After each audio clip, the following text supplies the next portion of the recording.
Rise and shine, Mr. Freeman. Rise and shine.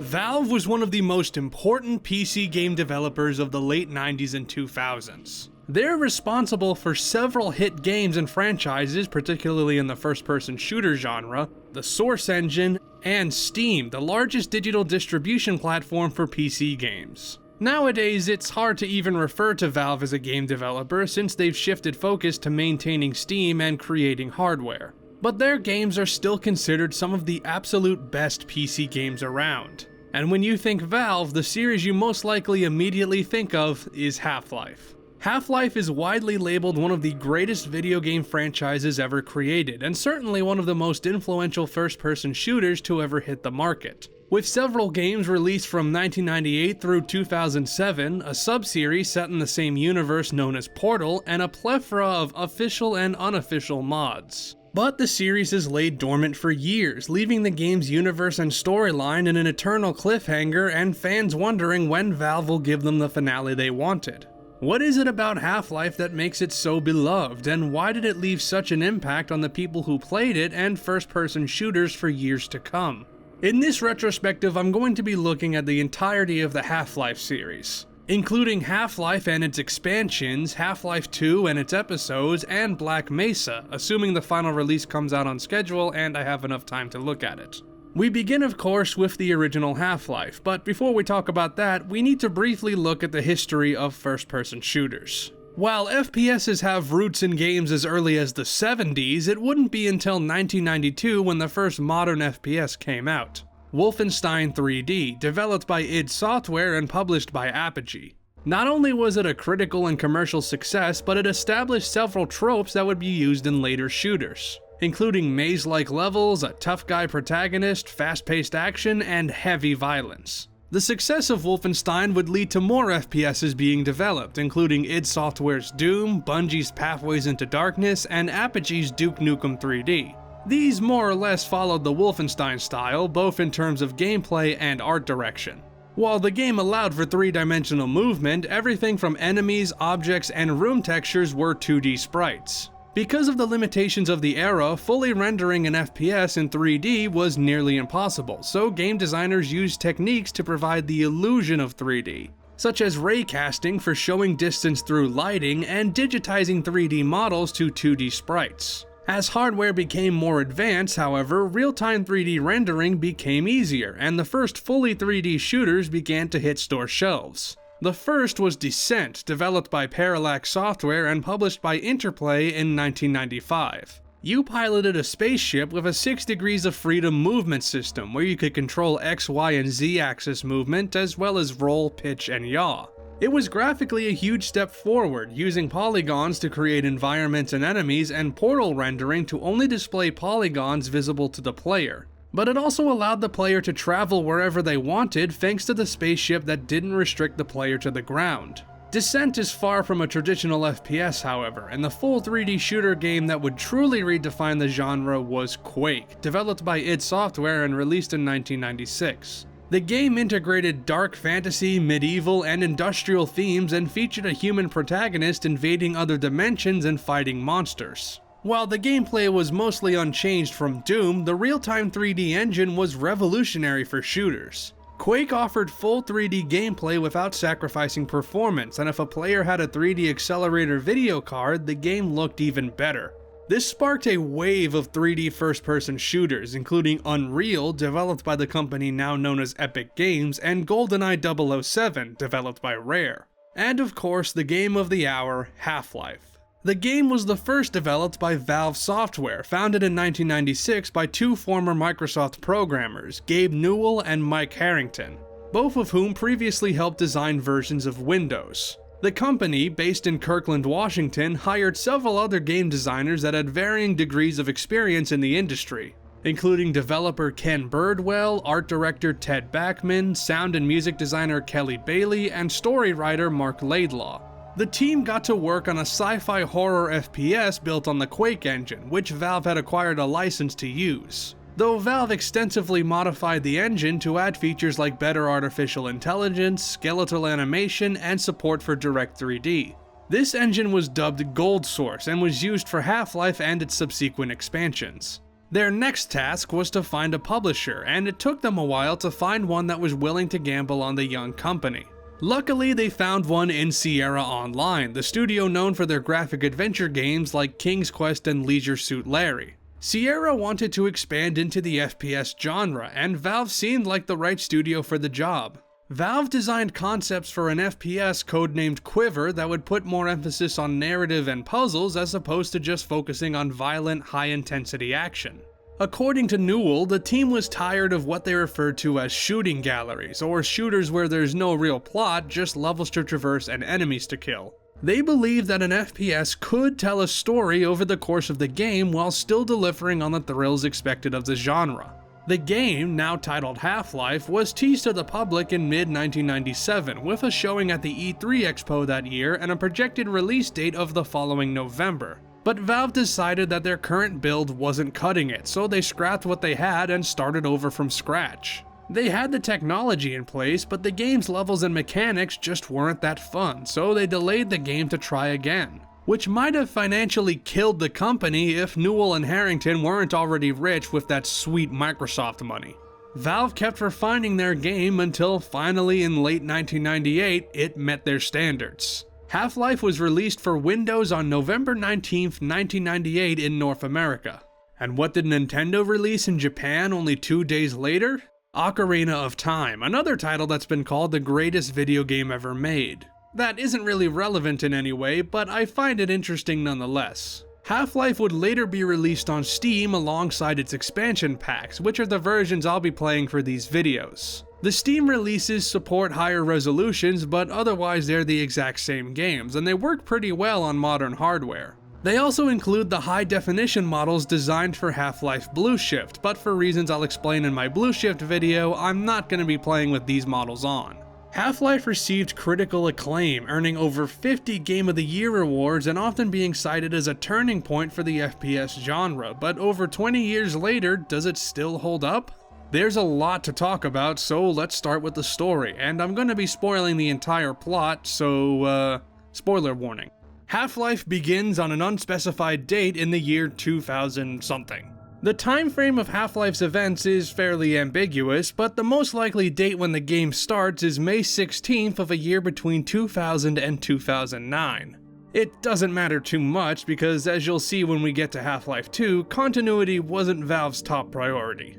You play as Gordon Freeman, a research associate who works in the anomalous materials section of Black Mesa, an enormous research facility located somewhere in New Mexico. Gordon arrives late to work one morning to participate in an experiment with the anti-mass spectrometer, a giant science thingy that does science stuff. The anomalous materials team is testing the effects of an alien crystal, and Gordon is put in charge of delivering the crystal to the anti-mass spectrometer. When he does so, however, it causes an event known as the Resonance Cascade, which opens a dimensional rift between our world and an alien homeworld known as Xen. This not only destroys a huge chunk of Black Mesa, but it also teleports a bunch of aliens into the facility, and they are not happy creatures. Gordon and the scientist attempt to escape Black Mesa while dealing with the alien threats. Eventually, the Marines, specifically a branch called the Hazardous Environment Combat Unit, show up to wipe out the aliens and prevent them from escaping. And also to exterminate the surviving Black Mesa employees, because the government wants the entirety of Black Mesa contained and destroyed. For most of the game, Gordon's just trying to survive as he journeys across Black Mesa, both observing and participating in the war between the HECU and the Xen creatures, watching as the soldiers begin losing and eventually pull out completely. After some time, Gordon reaches the Lambda complex on the other side of the facility. The Lambda team sends Gordon into Xen to stop the force that's keeping the dimensional rift open, a giant fetus-like alien known as the Nihilymph. Gordon defeats the Nihilymph and, well, that's about where it ends. Gordon finds himself face to face with a being simply known as the G-Man, a mysterious figure who's been keeping track of Gordon's progress. You can actually spot the G-Man several times throughout the game, but he walks away if you try to approach him and he never talks to you until the ending. The G-Man explains that he and his employers have gained control over Zen, and he offers Gordon a job for his efforts. If you accept, the G-Man puts Gordon into stasis, ending the game on a sudden, strange, but satisfying enough note. However, you can refuse the offer, and the G-Man sends you into a room with a bunch of angry aliens waiting to get their revenge on Gordon. But this ending isn't canonical, and the G-Man himself calls it anticlimactic, which it certainly is. At its core, Half-Life's story is simple, with a fairly typical disaster happens try to survive plot. You can clearly see a Stephen King influence here, as well as that of classic sci-fi horror movies like Alien and The Thing, and just looking at the story by itself, it really isn't anything special. The real narrative brilliance comes from the storytelling, but we'll cover that in depth later. You control Gordon Freeman in a first-person perspective, and he can run, jump, crouch, and grab specific objects to push them around. Gordon runs at a very brisk pace by default, but you can slow him down by crouch walking or by holding down the use key and/or shift key to walk slower. This is useful for peeking around corners, which you may find yourself doing a lot because danger can lurk around every turn. You can also crouch jump by crouching while in the air to gain extra height. When you crouch in the air, your hitbox obviously shrinks, but it doesn't shrink from the top, it shrinks from the bottom. So you'll gain a height boost relative to the ground that allows you to reach higher platforms. This might feel weird at first, but it should become second nature to you fairly quickly. And you'll definitely want to learn how it works because it can be a tremendous help in getting through tight spaces or reaching specific platforms. Very late in the game, you'll gain access to the long jump module, which lets Gordon perform a long jump by crouching, then immediately jumping while running. I really wish the game gave you this ability sooner because you have so little time to use it before you enter Zen, which has lower gravity. And since you need the long jump to travel through Zen, you basically need to learn it instantly. Controlling Gordon takes some time to get used to because his running speed often makes movement feel a little slippery, but given enough time, you should adjust to it fine. The game includes a training course that teaches you the basics, which is definitely worth playing if you're new to the game. At the beginning of the story, Gordon is outfitted with the Hazardous Environment Suit, or HEV suit, which not only activates the heads-up display and lets you collect armor, but also gives Gordon a flashlight and a Geiger counter to warn of radiation, and monitors your health, ammo, and armor levels. The HEV suit gives you constant alerts through the course of the game, and a lot of people find it annoying, but personally, I don't mind it that much. Major fracture detected. But since this is a shooter, you'll of course be given a bunch of weapons to play around with. The weapons range from the expected guns and explosives to more advanced firepower and even some appropriately experimental weaponry. And some of these weapons have alternate firing modes as well, doubling their utility. Your melee weapon is the iconic crowbar, which you pick up not long after the disaster occurs and can use to bash enemies to death or destroy objects like crates and windows. The crowbar is unique because it's a tool that Gordon adapts as a melee weapon, which is more interesting than just giving him a knife or an axe or whatever. Beyond this, you'll also gain a pistol, a shotgun, grenades, a machine gun with grenade launcher, and a powerful revolver, all of which act as you'd expect. For the heavier weaponry, you get the crossbow, which acts as your sniping option. It shoots bolts that do incredible damage and it fires silently, making it ideal for getting rid of enemies from a distance, but ammo for it is fairly uncommon. Next, there's the satchel charges, which are basically more powerful grenades that you can blow up manually, and personally, I don't use these very often. There's also the laser trip mines, which are laid down as obstacles after the military shows up, and if you touch the laser, it blows up, taking a huge chunk of health off of you. Later you can pick up these trip mines for yourself, and you can place them on any solid surface and activate them. In theory, you can trick enemies into running into them, but I never opt to do this. The other weapons are just more useful to me. You can use these trip mines as platforms if you want though, so that's cool. You also grab an RPG that shoots missiles that you can direct in the air after you fired them, which is fantastic for taking out heavy machines and bosses with ease, but there are so few rockets in the game that you want to be careful not to waste them. There's also two experimental weapons in the game. The first is the Tau Cannon, which fires powerful energy beams and can also be charged to increase the weapon's power. But if you charge it for too long, it will overcharge and blow you to pieces. The second is the glue-on gun, and this shoots out a damaging laser beam that can cut through any enemy in a fraction of a second, but it chews through ammo like crazy. Both of these share the same ammo pool, and the ammo is incredibly rare, so you should save them for when you really need them. Finally, there's 2 alien weapons to round out the roster. Snarks are little alien bugs that chase after targets and bite them until they eventually explode. While they will go after enemies if they detect them, they'll also go after Gordon if they can't find anything else, and they can pack quite a punch if there's a lot of them chewing you at once. Lastly, there's the Hive Hand, which fires homing projectiles and constantly regenerates ammo, so if you spent everything else, the Hive Hand allows you to keep on fighting. That's a lot of weapons, but they're all laid out neatly on the HUD, so it isn't overwhelming. You'll be introduced to these weapons slowly throughout the adventure, and the game never throws you too many to handle at once, giving you enough time to figure out how each weapon works before you find a new one. And after picking one up, you'll usually encounter an enemy that the weapon is effective against, letting you see the benefits firsthand. You'll definitely gravitate towards some weapons more than others. For instance, I prefer the shotgun over the MP5 because I like getting up close to enemies. But there will be situations where one weapon is recommended or necessary, giving all of them at least some importance. Combat occurs in bursts, where the game will place a couple of enemies in your path, you deal with them accordingly, and you move on until you run into the next batch. Movement is the key to survival in Half-Life, because there is no dedicated cover function like there is in every shooter nowadays. You can take cover, sure, but the enemies will find ways to drag you out of your hiding spot.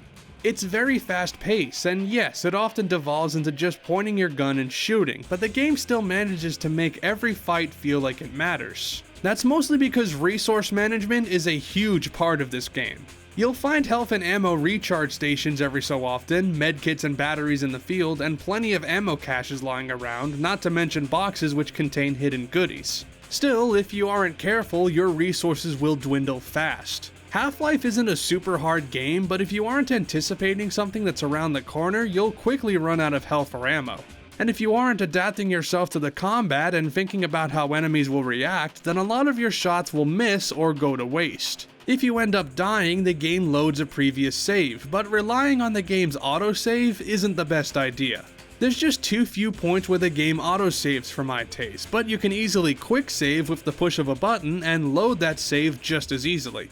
This means you can create a save point right before attempting a dangerous jump or a heavy combat section, and quickly reload your save if it's not going well or you die. In previous shooters, the designers keyed into the adrenaline rush that players received when confronted with monsters.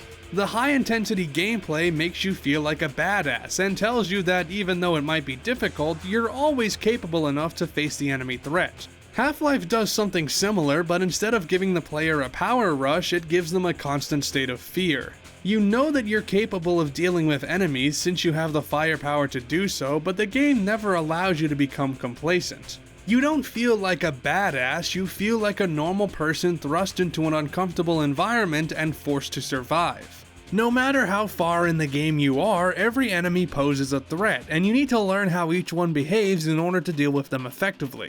Enemies have their own AI that reacts differently to the player, which not only keeps combat fresh, but also tells the player how they should be approached. The famous head crabs will lunge at you if you get too close, and you'll typically encounter them in tight spaces or have to deal with a few of them at once. If a head crab attaches itself to a person, however, they turn into a head crab zombie, who slowly lumber around and claw at you and are honestly pretty boring. The Vortigaunts shoot lightning that can hurt pretty bad if you don't hide behind something, but if you damage them enough, they'll run away in fear. Barnacles attach themselves to ceilings and extend their tongues to the ground, and if you walk into it, they'll grab you and try to eat your brains out. There's also the Hound Eyes, who have a sound wave attack that can hurt you from really far away, and always come in packs, though they don't have a lot of health. The bull squids shoot acid at you and can spot you from really far away, and sometimes they're placed in hard to see areas, allowing them to get the jump on you. In the second half of the game, you'll face alien grunts that will tear you apart if you don't kill them quickly, and they're certainly the toughest regular enemy. Controllers don't show up until the later chapters, where they float around shooting you with energy balls, and they can be tough to hit, but otherwise aren't too bad.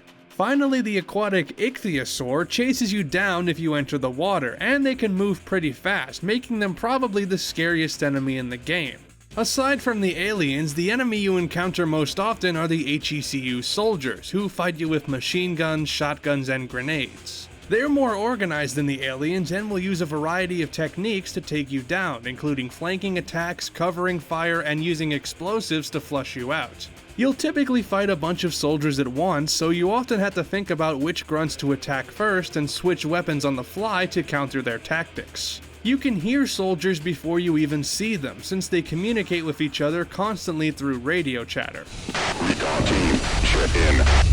Fun fact, the soldier dialogue wasn't recorded using full lines, but instead they're constructed with audio clips of individual words. The game processes lines based on instructions in the game's files, which allows the pitch or speed of a word to be changed without recording a new line. And since those audio files are easily accessible, I can do stuff like this. Get up my goddamn ass! I'm 23 years old. There's also Black Ops assassins who are much quicker than HECU soldiers and focus on stealth rather than full-on assault. You don't fight these guys very often, but when you do, it becomes a hunting game where you have to track them down while constantly moving to avoid their potshots. There's also a handful of bosses in the game, some of which are prolonged fights that take place across an entire chapter. Take the Tentacles for instance, who you first encounter in the chapter Blast Pit. These giant tentacle monsters use sound to detect where Gordon is, which you can use to your advantage by distracting them with grenades. You don't even fight them directly, instead turning on the rocket they're camped under and burning them alive. This is a great boss encounter, since you aren't confined to one area and you need to defeat the tentacles in a non-traditional way. The same goes for the Gargantuas, these towering monsters with flamethrower arms who are immune to your weapons, and you need to avoid them or use the environment to destroy them. The final two bosses in the game, however, are a more standard affair. The Gonarch, this giant testicle on legs and the mother of all head crabs, literally, slashes at you if you get too close and also spits out annoying little baby head crabs. But as long as you keep moving and long jumping, she isn't that tough. Finally, the Nihilymph has these electrical balls that can kill you instantly if they all hit you at once, and can also teleport you away to small platforming sublevels. This is actually handy if you're running low on health or ammo, because these sections allow you to restock, but when you don't need to do that, it's pretty annoying. You can only damage the Nihilymph by shooting at its head when it opens, which requires you to use these launchers to shoot yourself up into the air. If you conserve ammo for your powerful weapons, this battle is pretty easy, but it's still intimidating just because of the look of the Nihilymph itself. That applies to the rest of the enemies as well, or at least the alien ones. These guys have awesome designs, and even though their models are dated, they still manage to represent the game's horror element really well. The artists also knew to keep the designs varied enough so that you could look at them from a glance and immediately recognize them. Which you need to do because most encounters come out of nowhere, and while you usually have enough time to dodge or counter their initial attack, you have to quickly determine the best course of action based on your immediate surroundings, what type of enemies are there, and how many there are. You'll also frequently come across Black Mesa scientists and security guards, who you can bring along with you if you ask them. Scientists are defenseless and will cower in the presence of enemies, but they can use retinal scanners to open up rooms that Gordon can't open himself. Security guards are armed with pistols and will assist you in dealing with threats, though their help can range from decent to pitiful, and they can shoot you if you stand in their way. You're sometimes forced to take them along, but for the most part you can just ignore them. Or you could kill them. That's an option too. Oh, and you can also do this. So that's fun. Half-Life's gameplay may seem incredibly simple now, and it is, at least on the surface. Beneath its exterior, there are several mechanics and design principles that were not only technically groundbreaking for the time, but had a major influence on FPS design going forward. Valve put a lot of effort into making every character and enemy's AI feel unique. As I already elaborated on, enemies will use a variety of different tactics against you, and they all behave differently around Gordon, some being highly aggressive and others more cowardly. The characters are all distinct from one another, not just because of their appearance, but also because of how they behave around Gordon and other NPCs. Now, I'll be honest, even though Half-Life's AI is very impressive, sometimes it just doesn't work. The NPC and enemy AI is complex and occasionally gets confused and behaves in weird ways, getting stuck in animation loops or walking into hazards when they're not supposed to. But other times, the enemy AI works so well that there's no way you'll be able to deal with them comfortably, especially when it comes to the soldiers. This inconsistency is definitely something you'll notice as you play through the game, especially if you're constantly reloading save files to try a section again. Another commonly cited problem is the first-person platforming. Platforming in a first-person viewpoint is tricky because you can't see your character's feet, so it can be tough to judge where you're going to land. Personally, I'm used to the platforming in this game, but I'd be lying if I said I didn't have trouble making some of these jumps, especially in the Zen levels. Then there's gameplay stuff that just does not hold up. Ladders can often be a huge gamble because Gordon sticks to them and just kind of floats around them until he jumps off or leaves the ladder's hitbox. It's really odd to explain without experiencing it for yourself, but it just feels weird and it makes me wish for a dedicated ladder climbing function. There's also instances where the game's physics engine just seems out of whack, like fall damage and grenade throwing not always being consistent. This is especially true of pushing objects, which outright sucks. Objects accelerate way too fast, and it can make moving them a short distance infuriating, especially when you can't move them too far in order to avoid hazards. You don't push stuff often enough for it to be a major problem, but it will infuriate you by the end. Half-Life's foundation is conceptually fantastic, and for some, that's more than enough to say that the game is still impressive, but the execution of these gameplay ideas isn't perfect. A large part of Half-Life's legacy is its design, and I'm not trying to take that away from the game because that design is still great. But it isn't flawless, and in 2019, the cracks are more visible now than ever. I know that the game is over 20 years old, and you might be able to justify these hiccups, but Half-Life is showing its age, and while some of these problems can be forgiven, they should not be ignored. However, one aspect of Half-Life that remains as fresh as ever is its atmosphere. Black Mesa is filled with dimly lit corridors with varying levels of decay and destruction that gives you a constant sense of dread, making encounters with enemies a nerve-wracking experience. You rarely travel outside in Half-Life, save for a long, intense stretch in the middle of the game, and are instead stuck underground fending for yourself. And even when you do go outside, it's packed with soldiers and aliens that will gang up on you if you don't act fast, so there's never a point where you feel like you can take it easy. While games like Wolfenstein and Doom take place in dark, grimy environments and create an atmosphere of suspense, they focus less on the horror angle and more on the action angle. By contrast, Half-Life makes the player feel uneasy, always curious about what's ahead and whether or not it's going to absolutely destroy you. Part of that is the aesthetics, which perfectly match the sci-fi horror theme. Half-Life may look graphically dated now, but the environments are still fantastic, creating a dark, threatening ambience that permeates throughout the game. Every part of Black Mesa has a different look and feel to it, and you visit so many locations that it never becomes visually boring. In the chapter Residue Processing, for example, you're traveling through Black Mesa's waste management facility, which has a heavily industrial and rusty look. But the next chapter, Questionable Ethics, takes place in a pristine laboratory that seems almost untouched by the disaster that's occurred. Then you get to Zen, which may not have the most vibrant color scheme, but is filled with textures that look so rough and rigid that it feels, well, alien. It's not just the look of these areas that make the atmosphere great though, because the sound design plays a huge part in it as well. The sound effects and audio processing techniques deliver a heavy, eerie, threatening, yet oddly enticing auditory experience. Every sound effect, from the whirring of machinery to weapon noises to enemy voices, gives off an unsettling industrial vibe, a fitting choice given the setting. While many of these sounds are bit crushed to hell, there's something about that sound quality that's oddly charming. Maybe that's just me though. The soundtrack is an absolute classic, and is one of the most iconic aspects of Half-Life. The music spans a lot of different genres, each of which highlights and builds upon the mood and tone of the areas they play in. It runs the gambit from ambient drones and atmospheres,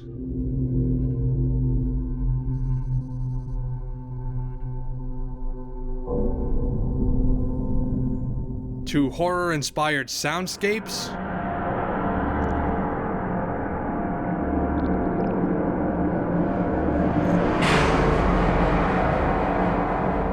to hard-hitting industrial rock.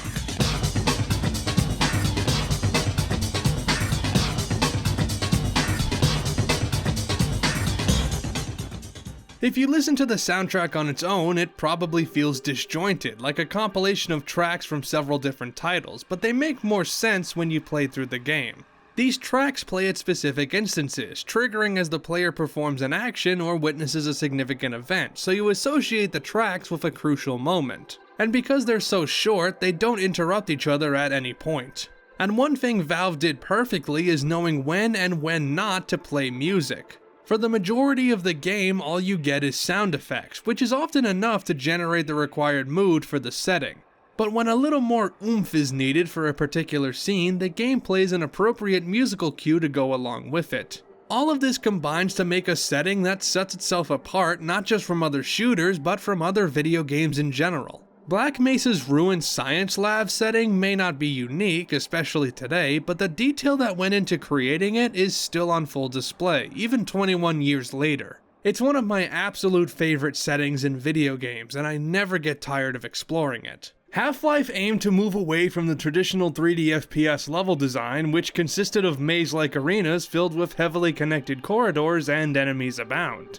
Instead, the maps in Half-Life are more linear, with only one main way to go for progression and occasional side paths that contain secret areas. There are a few alternate pathways you can discover if you're clever enough, but for most of the adventure you're forced to travel one way and one way only. The linearity might sound uninspired, but it fits perfectly with the sprawling design of Black Mesa and helps sell the size of the setting. If the maps were just a set of mazes, then Black Mesa just wouldn't feel as huge as it does, since you'd constantly be double backing to previously traversed ground. But in Half-Life, you're always moving forward, and revisiting old areas is kept to a minimum. Progression in this game is unambiguous, since you're constantly going into uncharted territory. And even when you are backtracking, it's because something is blocking your path and you need to explore around to find the method of removing it. So even when you're impeded from moving on, your eventual goal is always clear in your head. In previous shooters, levels took place on one giant map and were separated from each other by a level complete screen. In Half-Life, with some exceptions, chapters are comprised of a handful of maps that seamlessly transition between each other. This is one of Half-Life's greatest innovations, and the way Valve accomplished it is actually pretty ingenious. Let's say that you have two maps, both different except for one room that's exactly the same. The rooms contain loading zones to each map and an anchor point placed at the same location. When you enter a loading zone, the game checks Gordon's current position relative to the anchor point and then determines where the map should spawn. Gordon preserves all his momentum through a loading zone, meaning that the flow of progression is never broken between instances of loading. The maps never feel isolated from each other, rather every level feels like just one part of a huge connected world. And again, every level's maps look different enough from each other to stand out. Each chapter's maps have their own lighting and color choices, texture sets, and architectural style that helps you identify them. The differences range from minor to major, but they help keep the levels visually fresh and the story moving at a good pace. Speaking of which, if there's any aspect of Half-Life that stood the test of time, it's the narrative design and its methods of storytelling. Just the fact that Valve cared about story puts Half-Life on a pedestal above its contemporaries. Back when the game came out, you didn't associate first-person shooters, or action games in general, with any semblance of narrative. All you expected was guns and gore, and that's what games delivered. Half-Life delivered that too, but it also challenged the notion that an FPS couldn't create intense action while also telling an in-depth story. In the modern gaming world, that's become the norm, but in 1998, it was bold. The beauty of Half-Life's narrative doesn't come from its plot, because as I said, it isn't anything special, but it comes from the ways Valve communicates the story to the player. Rather than just having a simple text dump in the beginning or the end, the story is told across the entire game through various different methods.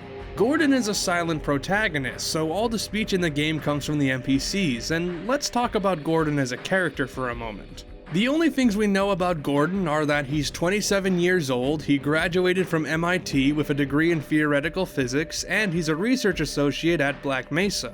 Since he doesn't speak at all, we never hear him react to the events around him. Now, the idea of silent protagonist has existed since video games started including characters, and even in the FPS genre, most of its protagonists were mute. Some games use this trope as a means to identify the player as the protagonist, but in Half-Life the protagonist is a named individual who just doesn't talk. And this is where people are divided. Some say this immerses the player into the action, others say a protagonist who doesn't say anything ruins the immersion. Valve's intent in making Gordon silent was to make the player feel like they're the ones experiencing the Black Mesa disaster. Essentially, Gordon is merely the vessel for the player, and they can imagine what Gordon's character is like or supplement their own characteristics. For some, this allows them to get invested in the world without the possibility of the main character's personality and reactions taking them out of the story. But for others, this feels like a lazy substitute for creating a character that the player can connect to, preventing them from getting hooked into the plot. Personally, I get Gordon's silence as a narrative tool, and I agree that not having him speak helps immerse you into the game, but I also think that this makes him a bad character as a result. Gordon has no personality and barely any backstory, his design is only shown in supplementary materials, and he only exists for the player to have a non-abstract entity to control. And that's done to serve the narrative, but the result is that Gordon is completely uninteresting. Gordon is a good storytelling device, but a bad character, and every time I see Gordon Freeman on a best video game protagonist list, I can't help but get annoyed. Because they clearly only added him because he's a recognizable face in gaming, despite the fact that you never see his face in the game itself. But while Gordon has nothing to say, the other characters aren't super talkative either. Dialogue is kept to a minimum, and Half-Life embodies the principle of show, don't tell, communicating its story details without directly stating them to the player. While the Gold Source engine supports in-game cutscenes, Half-Life only has one small cutscene in the middle of the game. For the rest of the adventure, control is never taken away from the player, meaning you can freely move around even when a story event is happening. Instead of cutscenes, the game uses scripted events that occur in real time to inform the player of necessary details or warn them of an upcoming hazard. This method of storytelling is common in modern FPSs, but Valve pioneered this as a way to deliver plot points without breaking the first-person perspective.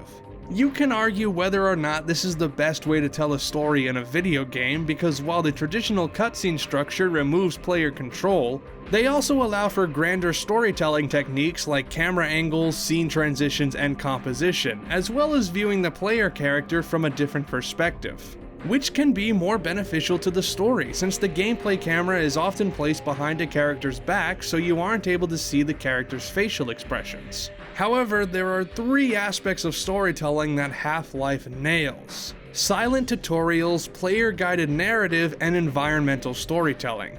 Designing non-intrusive tutorials while also providing solid instructions is not easy, and developers will often take the simple approach and just place text on the screen that literally spells out game mechanics and information. In Half-Life, the game teaches you how things work through the game itself, specifically through story events that happen in front of the player. Here's an example. Before you pick up the Tau cannon, a small scene plays where a security guard and scientist try out the weapon. What is this thing? Is it some kind of weapon? Put that down. It's a prototype. Man, how are you using it? It's much too unpredictable. Don't let it overcharge. What do you mean, overcharge? After this happens, you enter the room and pick up the weapon yourself. Through that moment, you learn what the Tau cannon can do and also how not to use it. The game shows you why you shouldn't overcharge the weapon through an example, and one that has its own little story to coincide with it. Let's also look at the first time Gordon encounters an HECU grunt. A scientist rushes to the soldier who shoots him dead right in front of Gordon's eyes. This isn't just a sudden twist for the story, but it also demonstrates that the soldiers are enemies, and leaves you with just one of them so you can experience fighting them for the first time. Silent tutorials like that are everywhere in Half-Life, showing you through scripted events how something works and then leaving you on your own devices to figure it out. However, you don't necessarily need to pay attention to these tutorials because of the second aspect: player-guided narrative and interaction. The concept that separates video games from other artistic mediums is that they require an outside force, i.e. the player, to interact with the game in order to progress narratively. Even though a cutscene doesn't require player control to proceed, the player still needs to activate it by performing an action or hitting a trigger. And that's true for Half-Life scripted events as well, but since the player still has control of Gordon, they're fully able to run and look around as they please. This may not be a big thing, but it's essential in giving players the freedom to interact with the story how they want to. If you enjoy the dialogue or you need to understand what's currently happening, you can stop and listen to the NPCs, and if you don't, you can just move along. There are exceptions, but most of the flavor text can be outright skipped, which is not only great for adding replayability, but it also gives the player control over the focus of the scene. That ties into the third aspect, environmental storytelling, which this game excels at. Valve put a lot of effort into placing tiny details around the world for players to find, most of which are non-essential to understand the story but help this setting feel more alive. The opening train ride is a perfect example. When you start the game, you're on a train heading towards the labs that Gordon works at. You're confined to this train for a few minutes as it travels through the depths of Black Mesa, passing by several areas before reaching its destination. In contrast to shooters where the action starts from the get-go, Half-Life takes some time to establish the world and show you its setting first. And even when you leave the train, the first chapter is just Gordon preparing for the job ahead of him before the disaster that kicks off the story even happens. For the impatient shooter game fanatic, this intro is probably painful to sit through, but it shows Valve's dedication to world building right out of the gate. You get an impression of how large the Black Mesa compound is just by traveling through it, as well as the kind of research that goes on there. And also the first signs that things are going wrong at Black Mesa, like a large radiation spill on the ground or a security guard who's locked out of his post. Don't worry about him though, he isn't important. It's easy to take all this for granted nowadays because every shooter that aims to tell a story does this, but Half-Life was creating the framework that modern shooters are built on. Nobody was telling a story like this in video games, and even as games have gotten more advanced with their storytelling techniques, Half-Life's narrative design is still astounding. And that's how I describe the game in general, astounding even to this day. Half-Life has maintained its spot in the pantheon of first-person shooters, even as future games built on the groundwork that Valve created and improved it. There are some rough spots and some things that are just plain crap nowadays, but the foundation it stands on and the ideas it laid out are still fascinating. Not only that, but it left a long-standing legacy in the FPS genre and video games in general. There are games coming out in 2019 that owe at least some of their gameplay or storytelling ideas to Half-Life, whether the developers realize it or not. It was also the beginning of one of the most successful franchises in the history of gaming. Half-Life received 3 expansion packs, Opposing Force, Blue Shift, and Decay, as well as a sequel that began a trilogy of new titles, all of which I'll be covering in future videos. In addition to several ports, re-releases, and fan-made modifications. The game was to be ported to the Sega Dreamcast by Gearbox Software, but it was shelved presumably due to the failure of the console. And Gearbox shifted to the PlayStation 2 instead, which received its port of Half-Life in 2001. This port contains the same base content as Half-Life with some visual upgrades and bug fixes, as well as an exclusive co-op campaign called Decay. It also has its own multiplayer mode, allowing 2 players to fight each other in unique levels. Back on the PC, Valve ported the entirety of Half-Life onto the Source engine in 2004. Mostly as a test to see if Half-Life's assets that Half-Life 2 had reused, like triggers, entities, and geometry, would work in the Source engine. It was dubbed Half-Life Source, a sorta maybe kinda graphically superior version with the added quirks of the Source engine. This port was dismissed by critics and fans because it wasn't the major graphical overhaul that they were expecting, but as you'll see, that's the least of this version's problems. We'll talk more about the Source engine when we get to Half-Life 2, but for Half-Life it adds things like better looking water, particle effects, more dynamic lighting, and a lot of glitches. Remember the first time you encounter an HECU soldier shooting a scientist and how it's supposed to be a big reveal to the player? Well, that scene is completely ruined because the soldier just ignores the scientist and goes straight to attacking Gordon. Your crowbar always plays the sound of hitting concrete when it hits any material. You can crush NPCs and sometimes gib them by throwing a grenade at their head. This scientist spends his time floating above his chair pushing invisible buttons. The tentacles can't hurt you. The Gonarch barely attacks you except with an easy-to-dodge acid spit.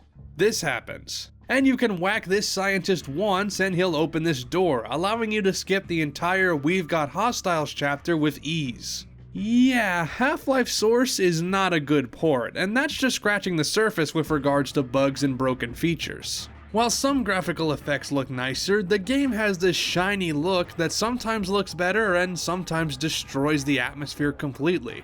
And the numerous glitches and oddities just makes it a terrible way to play through Half-Life. Plus, Valve has basically left Half-Life Source in the dust, as it hasn't received an update in years, meaning these bugs will probably never be officially fixed. I encourage you not to buy Half-Life Source if you want to experience Half-Life. You'll be wasting your money on a broken product that has been more or less abandoned. However, if you've already played the Gold Source version or you own Half-Life Source, then I do recommend you give it a try, just to mess around with the glitches that have been documented. On the other hand, the Gold Source version of Half-Life continues to be supported and has been re-released several times since it came out. There was Half-Life Day 1, a demo which contained the first few chapters of the game, as well as another demo named Uplink with unique levels and its own contained storyline. Can I just say that I really wish more games would do this, creating demos from scratch rather than just packaging a small section of the game as a sampling? In my mind, demos should show the player how the game plays and what they can expect from the full release, not just give them the first portion of the game. Anyway, Uplink isn't currently officially available, but you can still play it through third-party installations if you have the Steam version of Half-Life. It's a neat little demo, and it's nice to see it preserved after all these years. There's also Half-Life Initial Encounter, which includes Day 1 and Team Fortress Classic, Half-Life Game of the Year Edition, which includes TFC and new multiplayer content, Half-Life Generation, which includes Half-Life, Opposing Force, Blue Shift, and Counter-Strike, Half-Life Platinum Collection, which contains everything found in Generation as well as TFC, Half-Life Preliminary Findings, a promotional CD containing interviews and gameplay footage, Half-Life Further Data, which includes Uplink and new multiplayer content, and an alpha version of Half-Life from September 1997 that was leaked to the public in 2013. Valve also released Half-Life Source Development Kit publicly, allowing anyone to make their own Half-Life content using the same tools that the developers used. This led to an explosion of fan mods, including custom maps, new multiplayer game modes, and even full conversions. There are way too many mods to list here, but they range from single-player campaigns like Absolute Redemption, They Hunger, USS Darkstar, and Cry of Fear, and multiplayer add-ons like Sven Co-op, which made it possible to play Half-Life cooperatively with other players, and has since been updated to support any map that works in Gold Source. The three most noteworthy multiplayer Half-Life mods are Counter-Strike, Team Fortress, which is now known as Team Fortress Classic, and Day of Defeat. As some of you already know, all three of these games were originally developed by separate modding teams who were then hired by Valve, making these games official Valve properties. While Day of Defeat hasn't gone anywhere besides a Source Engine remake, a sequel to Team Fortress 2, was released in 2007 after multiple delays and a complete overhaul. It set itself apart from Valve's other games by adopting a cartoonish art style and emphasizing humor, slightly wacky weapons, and hats, and has been one of Valve's biggest successes. The original version of Counter-Strike is still supported, but Valve also released a sequel, Condition Zero, and a Source remake, Counter-Strike Source, in 2004. And the latest game in the series, 2012's Global Offensive, refined the gameplay heavily and now has a huge competitive scene. Both Team Fortress 2 and Global Offensive have transitioned to a free-to-play model, and are typically a player's first introduction to Valve and their game library. And that's not even counting Half-Life's native multiplayer content. Half-Life came bundled with a multiplayer deathmatch game mode that let players duke it out in specially designed maps, grabbing weapons and armor to help them stay alive. The Steam version still has servers running, but most of them are always empty, and unless you really like playing Crossfire, you're better off hosting a private server or playing something else. All of that content stems from Half-Life, one of my absolute favorite games of all time, and I know I'm not alone in saying that. Nothing will deter me from playing this game, even if the gameplay is fairly antiquated and the execution is sometimes spotty, because the storytelling, level design, world building, and atmosphere are still so captivating. I had to play through Half-Life twice for this video because the footage from my first playthrough ended up being unusable. And there was never a point during my second run where I felt the game was getting old, even though I was playing the same sections I had just beaten a few days prior. That may be because I can beat this game in under 6 hours, but regardless, if that doesn't tell you how much I love Half-Life, I don't know what can. Not only was Half-Life a critical and commercial smash hit when it launched in 1998, but it also spawned one of the largest and most dedicated video game fan bases I've ever seen. The love that people have for this game is almost overwhelming, and it skyrocketed Valve into stardom, so much so that a sequel was basically guaranteed. Valve got to work creating a new Half-Life game almost immediately, but they realized that the Half-Life universe and the Gold Source engine still had a lot of mileage in it. So they decided to create expansion packs to build upon Half-Life's story with new levels and scenarios to tide players over until Half-Life 2 was released. For that, however, they would need another pair of hands.